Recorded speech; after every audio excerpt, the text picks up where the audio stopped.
إن في الدنيا سلاما وظلال أخبر الأيام أننا في وصال قم بنا وانظر لآيات الجمال. بسم الله الرحمن الرحيم.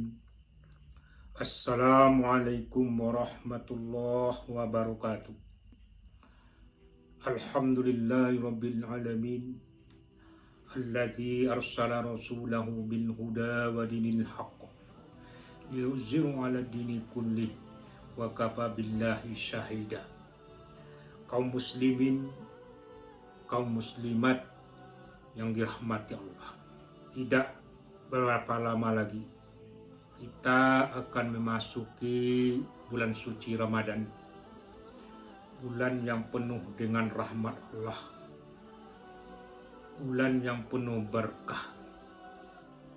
Mudah-mudahan bulan Ramadan tahun ini betul-betul mampu menjadikan diri kita orang yang beriman kepada Allah sampai ke tingkat takwa. Itulah tujuan utama, tujuan pokok kita menjalankan puasa Ramadan. Dalam pengajian masalah takwa, pengajian ini memang membutuhkan waktu yang agak panjang. Dan dalam pengajian ini saya akan membagi dalam 4 tahapan. Tahapan pertama, pengajian takwa itu adalah motivasi takwa. Tahapan kedua, langkah-langkah mencapai takwa. Tahapan yang ketiga, ciri-ciri orang yang bertakwa. Tahapan keempat, kewajiban bagi orang-orang yang bertakwa. Di dalam video kali ini, saya akan menekankan pengajian ini tahapan yang keempat, kewajiban orang-orang yang bertakwa. Perlu kita sadari, kaum muslimin, kaum muslimat, orang yang bertakwa itu punya tugas, punya kewajiban.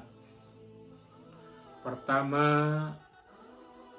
dalam rangka berdakwah, menyampaikan risalah Allah kepada orang-orang yang menyembah selain Allah. Yang kedua, kewajiban orang yang bertakwa itu memberi peringatan kepada orang-orang yang berbuat maksiat, berbuat dosa seperti perjudian, perzinahan, homoseksual, dan kejahatan yang lainnya. Ini harus kita ingatkan mereka. Bahkan kalau mampu, kita mesti mencegahnya. Ini kewajiban orang-orang yang beriman, terlebih khusus orang-orang yang sudah mengaku bertakwa kepada Allah. Seperti yang Allah jelaskan di dalam surat Al-An'am ayat ke-69. A'udzu billahi minasyaitonir rajim. Bismillahirrahmanirrahim.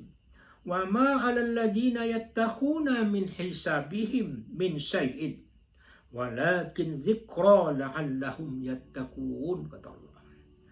Tidak adalah atas orang-orang yang bertakwa kepada Allah itu hisab mereka dari sesuatu pun, sedikit pun. Tetapi kewajiban orang yang bertakwa itu memberikan peringatan, mengingatkan orang-orang yang bersalah itu, orang-orang yang berdosa itu. Mudah-mudahan mereka menjadi orang yang bertakwa.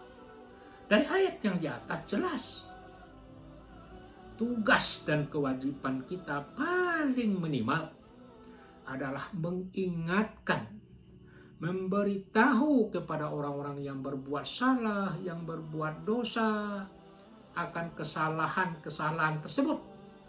bahkan sampai ke akibat nanti perbuatan itu akan menimbulkan bencana, akan menimbulkan musibah. Itu kewajiban kita. Dan mudah-mudahan nanti dengan kita ingatkan mereka mau bertobat, minta ampun kepada Allah, dan menjadi orang yang bertakwa kepada Allah. Itu tugas kewajiban kita. Begitupun dalam surat Al-A'raf ayat 164. Allah pun mengatakan kepada kita, A'udzubillahi minasyaitonirrajim. Bismillahirrahmanirrahim. Wa idh qalat ummatum minhum lima ta'izuna qaumanillahu muhlikuhum aw mu'adzibuhum azaban syadida. Qalu maghfiratan ila rabbikum la'allahum yattaqun. Dan ingatlah ketika berkata suatu umat di antara mereka, kenapa kamu menasihati suatu kaum yang Allah akan membinasakan mereka atau akan mengazab mereka dengan azab yang bersangatan? Mereka menjawab, makzuratan ila rabbikum, sebagai tanggung jawab, sebagai alasan nanti kepada Allah. Dan mudah-mudahan mereka bertakwa kepada Allah. Itu kewajiban orang yang beriman. Kewajiban lebih khusus lagi kepada orang yang bertakwa kepada Allah. Jadi, orang yang bertakwa itu tidak akan membiarkan kemusyrikan merajalela. Dia dituntut untuk mendakwahi mereka. Kejahatan, kemaksiatan, dia dituntut memberikan peringatan kepada mereka-mereka tersebut. Seperti kisah-kisah nabi-nabi terdahulu. Baik Nabi Nuh alaihissalam diutus oleh Allah kepada kaumnya. Nabi Nuh mengingatkan kaumnya yang pada saat itu tidak menyembah Allah. Begitupun nabi-nabi yang lain. Inilah yang penting yang harus kita sadari bagi orang-orang yang bertakwa. Menolong saudara-saudara mereka yang seiman, yang mungkin mereka hidup di lingkungan di negara-negara yang minoritas Islam. Mereka ditindas, mereka tidak dibolehkan beragama, beribadah kepada Allah. Seperti di Cina, suku Uighur, mereka ditindas, rumah mereka banyak yang dibakar, mereka ditangkap, mereka dipenjarakan, mereka dimasukkan ke kam-kam pelatihan kata pemerintah Tiongkok. Tapi kenyataannya mereka dilarang sholat, dilarang beribadah kepada Allah. Bahkan mereka itu diperintahkan, dipaksa makan babi. Ini kejahatan yang amat besar. Begitu amat menyedihkan. Tidak ada yang menolong mereka. Tidak ada yang membantu mereka. Cobalah kita bayangkan hal yang demikian. Padahal Allah memerintahkan kepada kita untuk saling tolong-menolong dalam rangka mencapai takwa. Dan kejadian-kejadian seperti ini, inilah yang akan berakibat besar. Inilah yang akan menimbulkan bencana besar. Seperti COVID-19, kejahatan-kejahatan yang seperti dilakukan oleh pemerintah Tiongkok, melarang umat-umat Islam untuk beribadah kepada Allah. Ini akan menimbulkan musibah besar. Inilah yang penting kita sadari. Jadi kenapa COVID-19 atau virus corona ini terjadi, mengglobal, di dunia. Penyebabnya yang paling utama adalah karena tindakan-tindakan dari orang-orang yang tidak suka kepada Islam, yang benci kepada Islam, sehingganya mereka menindas umat Islam, melarang umat Islam beribadah kepada Allah. Mudah-mudahan untuk ke depan kita berusaha menjalankan kewajiban tersebut. Terlebih-lebih kejahatan-kejahatan yang sifatnya menghalang-halang orang-orang yang beriman itu untuk beribadah kepada Allah. Karena ini urusan yang sifatnya amatlah berat. Maka itu kaum muslimin, kaum muslimat dituntut untuk bekerja sama, dituntut untuk persatuan, untuk saling tolong-menolong. Kalau seandainya ini tidak kita lakukan, akan selalu muncul musibah besar.